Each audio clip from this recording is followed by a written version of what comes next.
저는 일반외과 의사고 1995년부터 2009년까지 네팔에 있었고 2013년부터 지금까지 베트남에서 일을 하고 있습니다.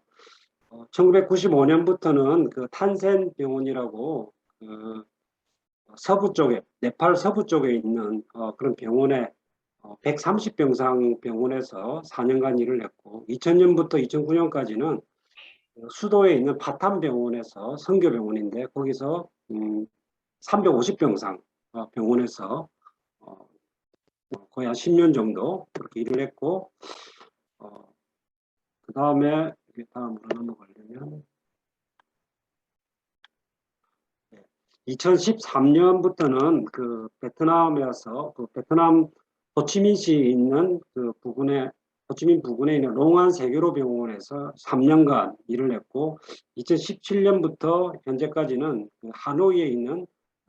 클리닉에서 외과 의사로 일을 하고 있습니다. 아, 그게 네팔에 있는 그 선교 병원들입니다. 그래서 네팔에 그 저희가 있을 때 12개 그 선교 크리스찬 병원이 있었는데 이 선교 병원들이 그 한때는 네팔 전체 의료 공급의 한 25%를 차지할 정도로 네팔에 기여하는 바가 굉장히 많았었습니다. 제가 2006년도에 그 인도 델리에서 열린 그 세계 기독의사회 그 서아시아 지역 그 모임에 참석을 해서 그 인도의 의료 선교에 대해서 역사를 듣게 되면서 제가 감동이 굉장히 컸었는데 그 인도가 독립하기 전 1947년 전에 2,000개의 의료 선교 기관이 있었다 그럽니다. 근데 독립하고 난 다음에 이게 다 사라져 가지고 200개밖에 남지 않았다 그랬어요. 그래서 사람들은 다 이 의료 선교가 소용이 없는 일인가, 물거품이 되어버렸나 이렇게 생각했는데 세월이 한 60년 이렇게 지나고 난 다음에 200개 의료 선교 기관이 400개로 이렇게 늘어나가지고 활발하게 인도를 섬기고 있는 것을 보고 이 복음의 씨앗이 한번 뿌려진 복음의 씨앗은 자라는구나, 죽지 않고 살아있기 때문에 복음이 살아있기 때문에 성장을 하는구나 하는 것을 제가 알 수가 있었고 어, 특별히 이제 인도의 그 의과대학 중에서 벨로와 의과대학이 있는데 전체 260개 의과대학 중에서 랭킹 두 번째에 속하는 그런 아주 우수한 의과대학이 되어서 이 인도 전역에 있는 120개 의료 선교 기관들을 도와주는 그런 역할을 하고 있습니다. 그리고 또 상당히 인상적인 것은 인도 의과대학 졸업한 사람들이 외국으로 굉장히 많이 빠져나가는데 이 의과대학 출신들 50% 이상이 시골 지역에서 활동을 하고 있는. 제가 네팔에 있을 때도 우리 병원에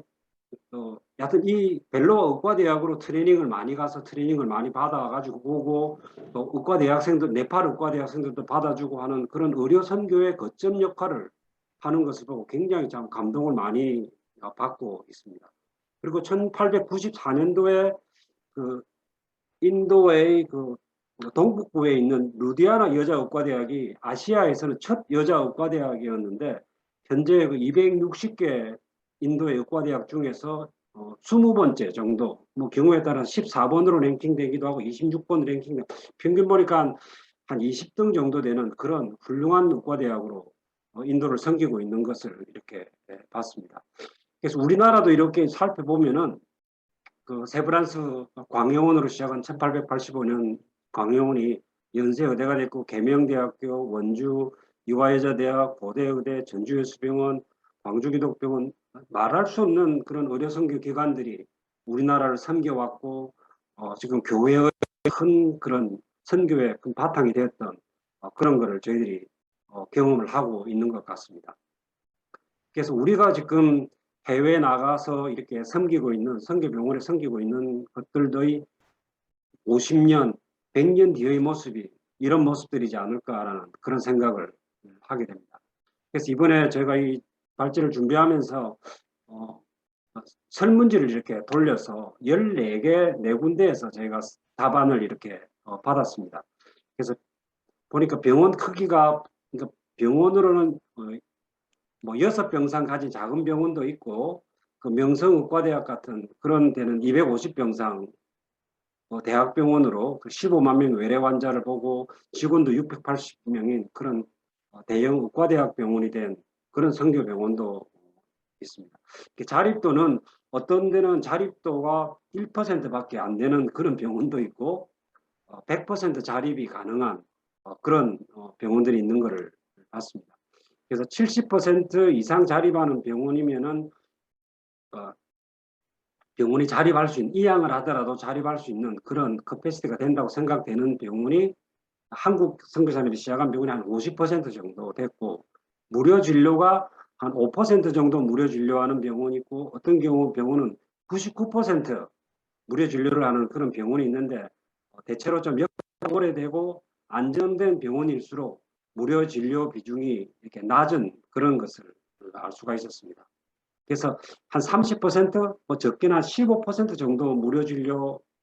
하면은 자립으로 가는 그런 과정이라 이렇게 생각이 됐습니다. 제가 선교병원이 어떤 중요한 역할을 하고 있냐 이렇게 물어보니까 첫 번째가 양질의 의료 서비스 제공하는 것, 그 다음에 지역사회 섬기는 것, 전파, 난민 구제, 의학 교육 이렇게 들었습니다. 그래서 그 선교병원뿐만 아니고 선교병원과 함께 나가는 이 사역들이 선교병원 못지않는 굉장히 중요한 역할들을 하는 것을 보고 제가 쭉 나열을 해봤는데, 보건의료 쪽으로는 지역사회보건, 보건교육, 산전진찰 클리닉, 조건예방, 이동진료, 에이즈 예방, 초등학교 건강검진, 거리 아이들 위생교육, 무료진료,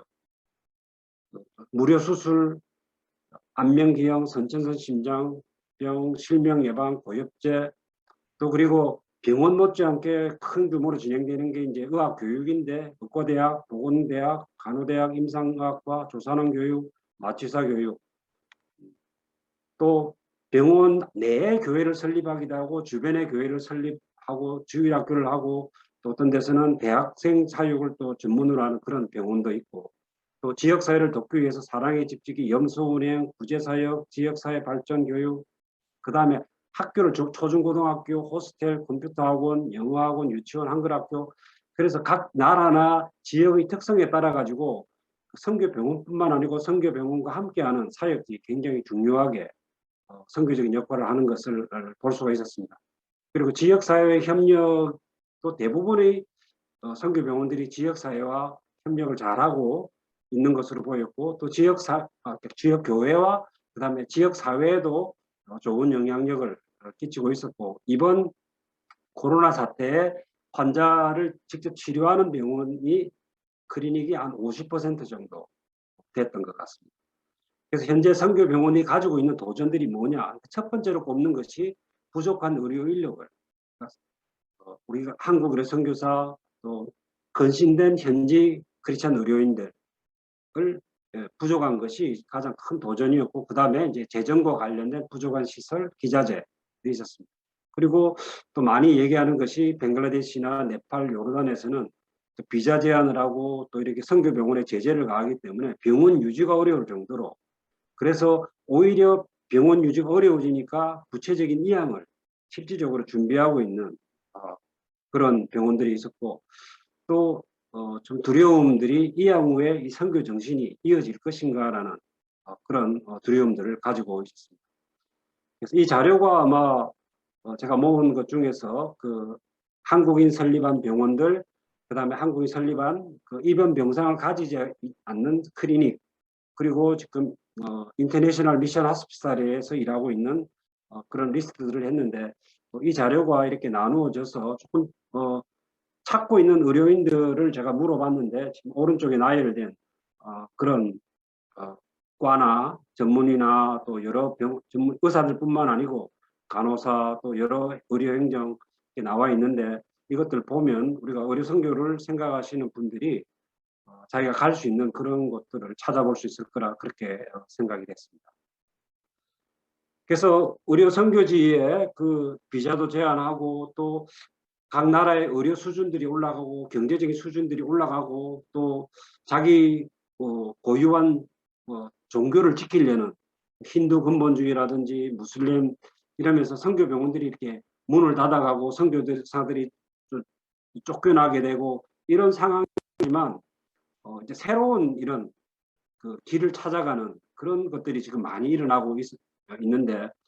현지 선교병원은 아니지만은 오히려 공공 선교병원이 아닌 데서 일하는 것이 더 바람직하지 않느냐 이런 주장들도 많은 것 같아요. 그래서 제가 여기 다 적지는 못하겠지만은 그 저희 베트남 같은 경우에 그 이형규 선생님은 그 인하대학에서 그 국가대 부교수로 있다가 온콜로지를 전공을 했는데 그 베트남의 우리나라 같은 아산병원 같은 그런 재벌병원에서 하는 빈맥병원에 한국에서 받는 그런 보수 수준으로 이렇게 받으면서 교수로서 의과대학 교수로 지금 활동을 하고 있고 또 정규성 선생님은 중국의 OMF 선교사로 오래 있었는데 회의과대학에 소화기내과 교수로 와서 지금 일을 하고 있고 또 우리 잘 아는 이재훈 선교사님은 말라이 정부병원에서 일하면서 한 달에 한 주씩 그 양해를 받아가지고 시골 지역으로 이렇게 진료를 나가는 그런 또 이종섭 선생님은 케냐의 여러 정부 한 병원의 정부병원에서 일하면서 여러 정부 병원들을 의료적으로 도와주는 그런 아주 옛날에 전통적인 그런 방법이 아닌 현지 병원에서 사역하고 있는 그런 우리 의료 선교사들도 많은 것 같고 또 최근에는 그 코이카 파견 의사로 가서 사역하는 의사들이 많은 것 같아요. 코이카 의사로 갔다가 코이카 계약이 끝나면서 다시 현지에서 의뢰하는 선교사들 또 NGO를 통해서 글로벌 케어라든지 통해서 일하는 그런 또 새로운 그런 영역들이 있는 것 같습니다. 그리고 또 최근에는 그 선교 현지에 그러니까 선교 그 후원을 받지 않고 자립하는 그런 병원, 제가 지금 일하고 있는 병원도 자립하는 병원들입니다. 그래서 저희 병원에 이제 선교사, 한국 선교사 3가정이 같이 일을 하고 있는데 또 우간다 베데스다 병원, 또 키르기스탄의 메림 치과, 말라이 에바다 치과는 현지에서 수입을 창출하고 그곳에 뿌리 내리고 사는 그런 자립병원도 있고 또 최근에는 그 중동에 한국에서 병원에서 투자하는 뭐 예를 들면 최근에 지금 진행되고 있는 그 안양 샘병원에서 하고 있는 아랍에미레이트 여성병원에 이유미 선생님이 거기 가신다는 얘기를 들었고 또 서울대에 사는 위탁병원에 우리 김경국 선교사님이 일을 하셨고 지금은 차병호 선생님이 이 병원에 가 있는데 그래서 한국인 투자병원이 지금 계속 늘어가는 이런데 그런 곳에 들어가서 일하는 것도 하나의 새로운 좋은 시도라고 그렇게 생각이 됩니다. 그래서 결론을 말씀드리면은